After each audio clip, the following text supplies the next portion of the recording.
Praise the lord. Hallelujah. Good morning. ఈరోజు దేవుని వాగ్దానము హోషేయ గ్రంథము 14వ అధ్యాయము 5వ వచనము. చెట్టునకు మంచు ఉన్నట్లు నేనతని కుందును. ఆమేన్. క్రీస్తునందు ప్రియులారా, మంచు దీవెనకు సూచన. వాన, మంచు ఆకాశం నుంచి వచ్చి భూమిని తడుపుతాయి. దాని నుంచి మొక్కలు మొలిచి ఫలించి తినడానికి ఆహారాన్ని ఇస్తాయి. ఆ రీతిగానే దేవుడు నీతో కూడా ఉన్నట్లయితే భూమి ఫలించినట్లుగా నీవు కూడా ఫలభరితంగా ఉంటావు.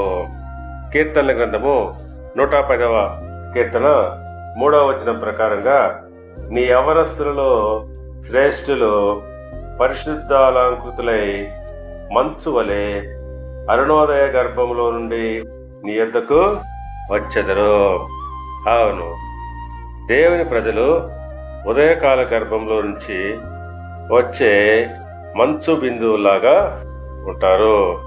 కనుక దేవుడు మనకు చెట్లకు మంచు ఉన్నట్లుగా మనకు ఉన్నట్లయితే మనము దీవెనకరంగా ఉంటాము, ఆశీర్వదించబడతాము. దేవుడు మిమ్మల్ని దీవించి ఆశీర్వదించి వర్ధిల్ల చేయునుగాక. ఆమేన్.